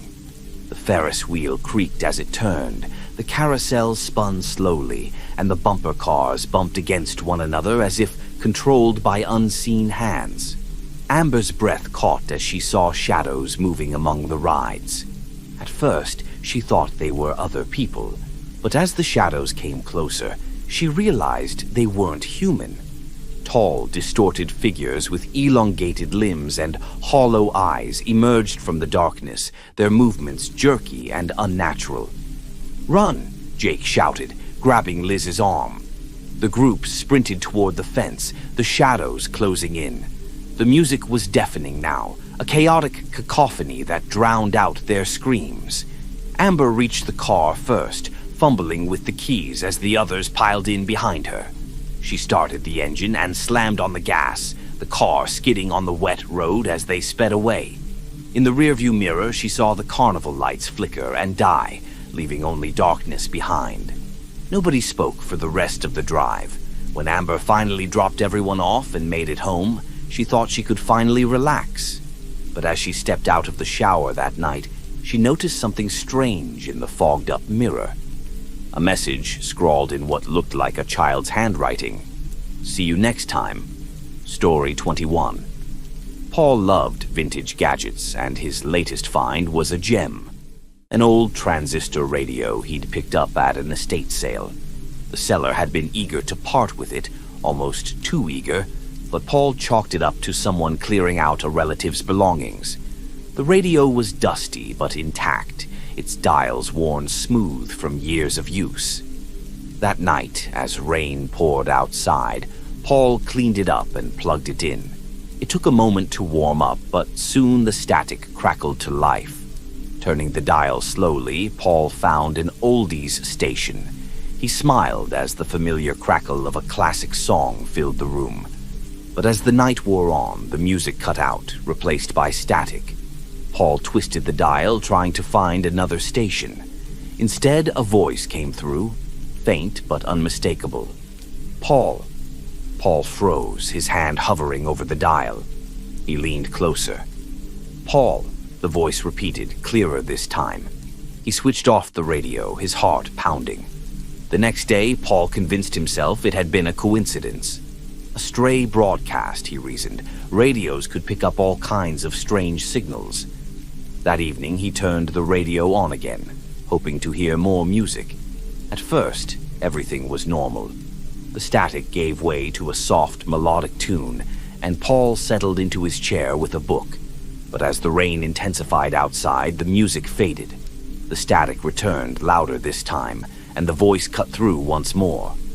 "Paul, you need to listen." "Who is this?" Paul demanded, his voice shaking. The static crackled, then resolved into words. "They're coming." Paul stared at the radio, his mind racing. The voice was calm but insistent, almost mechanical in tone. "Who's coming?" he asked, his voice barely a whisper. The static surged again, drowning out the answer. Paul turned the radio off, unplugging it for good measure. But even without power, the static persisted, growing louder. The voice returned, overlapping with itself in an eerie chorus. "They're here."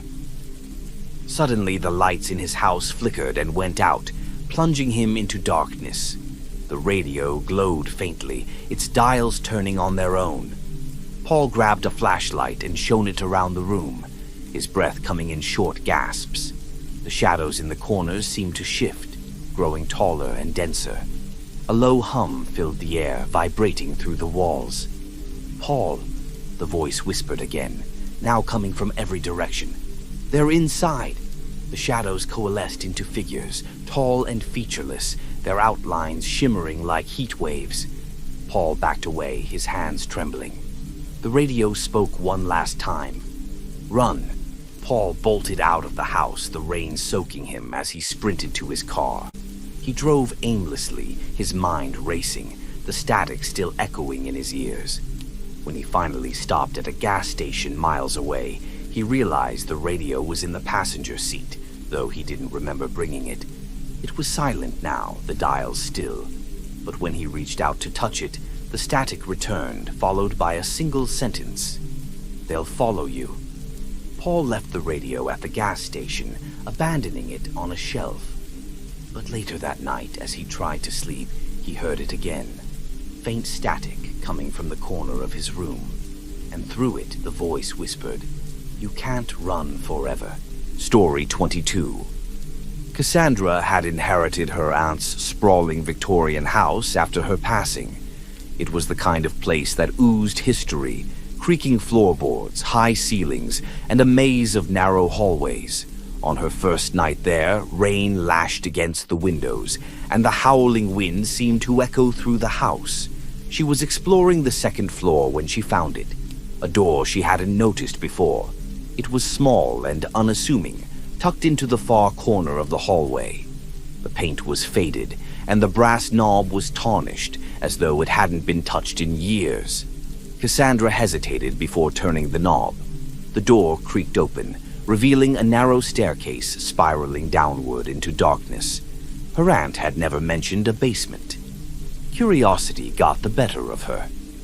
Cassandra grabbed a flashlight and descended the stairs, the beam cutting through the stale air.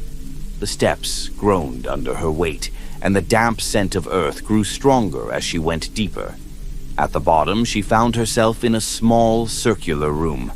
The walls were lined with shelves filled with dusty jars, each containing something unidentifiable: twisted roots, cloudy liquids, and objects that looked unsettlingly like bones. In the center of the room was a table, and on it lay a leather-bound journal. Cassandra opened the journal, her hands trembling. The entries were written in her aunt's neat handwriting, though the words grew increasingly frantic as the pages went on. "I've locked the door again, but it's getting harder to keep them out. The staircase wasn't always here. I don't know where it leads, but I can hear them calling." Cassandra's flashlight flickered. She looked up, her pulse quickening, and saw something she hadn't noticed before. Another staircase, this one spiraling further down. A faint sound drifted up from the darkness, soft, rhythmic tapping, like fingernails against wood. The sound grew louder as Cassandra approached the second staircase. Her heart raced, but she couldn't stop herself. She descended, each step taking her deeper into the unknown. The air grew colder, and the walls seemed to close in around her. The tapping stopped abruptly, replaced by a low whisper that sent chills down her spine. "Why did you come here?" the voice asked, though it sounded like it came from everywhere at once. Cassandra turned, her flashlight darting across the shadows, but she saw nothing. The whispers grew louder, overlapping into a chaotic chorus. The staircase shook, and the ground beneath her seemed to shift. She turned to run back up the stairs, but the path had changed. The steps now spiraled endlessly, leading her in circles. Panicking, she shouted, "Who's there?" The only response was laughter, deep, guttural, and filled with malice. Resolution. Hours later, or maybe it was minutes, Cassandra found herself back in the circular room, her flashlight flickering. The journal was gone, and the shelves were empty. The staircase she had descended was no longer there. In its place was a solid wall. She stumbled back up the original staircase, her legs trembling. When she reached the second floor, she slammed the door shut and locked it. The next morning, she tried to convince herself it had been a nightmare, but when she returned to the hallway, the door was gone. In its place was a blank stretch of wall, as though it had never existed. But late that night, as she lay in bed, Cassandra heard it again. The faint tapping, this time coming from beneath her floorboards. The rain falls heavier now, a steady rhythm that mirrors the stories we've shared so far. The patter against the windows and the occasional growl of thunder seem to blur the boundaries between the world outside and the tales within. Each story lingers, doesn't it? Like a shadow at the edge of your vision, or a whisper just beneath the sound of the storm. Perhaps you've noticed it too, how the rain brings its own kind of magic, or maybe a quiet menace. The air feels heavier, doesn't it? Not oppressive, but charged, like the moment before a secret is spoken aloud. These tales, though strange and unsettling, have a way of pulling you closer, don't they? They invite you to peer into the unknown, to step into worlds that feel just close enough to be real. And yet, you're safe here, wrapped in the sounds of the storm, with only your imagination as your companion. Take a moment to breathe. Let the stories settle. Perhaps you found yourself wondering what you would do in their place. Would you answer the call of a cryptic voice? Would you open a door you were told to leave closed? The rain taps insistently against the glass, as though echoing the decisions made in these stories. It's as if the storm knows there's more to come, more to uncover, more shadows to chase. Sometimes the unknown is like the rain, persistent, unyielding, and impossible to ignore. It creeps in through the cracks, seeps into the quietest corners of your mind, and waits. You've heard the voices calling in the dark. You've seen the shadows moving where they shouldn't. And yet, you're still here, aren't you? Listening, curious, drawn to the whispers of what lies beyond. But the rain isn't letting up. If anything, it's growing stronger. The thunder is closer now, the kind that rattles windows and reverberates deep in your chest. Do you feel it? That pulse of unease, that thrill of anticipation. It's not the kind of fear that drives you away, but the kind that keeps you listening, keeps you wondering. And so, dear listener, we've reached the end of our journey tonight. Through the rain-soaked woods, forgotten staircases, shadowed carnivals, and whispering walls. You've walked beside me, stepping into worlds where the familiar turned strange, and the ordinary hid something extraordinary. I want to thank you for allowing these stories to find a home in your imagination. Storytelling is a curious thing, isn't it? It has the power to bridge the gap between us and the unknown, to draw us close to the shadows while reminding us that the glow of our curiosity can light even the darkest corners. Perhaps you felt it tonight, that chill running down your spine, the way certain moments seem to linger long after they passed. But isn't that why we tell these tales? To feel something, to connect with the mysteries that lie just beyond the reach of reason. What is it about the unknown that calls to us? Is it the thrill of fear, the whisper of possibility, or the quiet reminder that we don't have all the answers? Maybe it's a mix of all three, woven together like the threads of these stories, each one unique, yet all bound by the same eerie allure. Take a moment to reflect on what we've explored tonight. The haunted objects that carried secrets of their own, the voices that spoke from places no voice should ever come from, the roads, paths, and staircases that seemed to twist reality itself. Each story offered a glimpse into a world where the boundaries of the ordinary blurred, leaving us with more questions than answers. And isn't that the essence of a good story? Not to tie everything neatly with a bow, but to leave threads unraveling, lingering in your mind long after the last word is spoken. As you return to your own world, perhaps you'll notice things a little differently. A shadow that moves just out of sync with the light. The faint sound of tapping on your window late at night. The way the rain seems to carry whispers if you listen closely enough.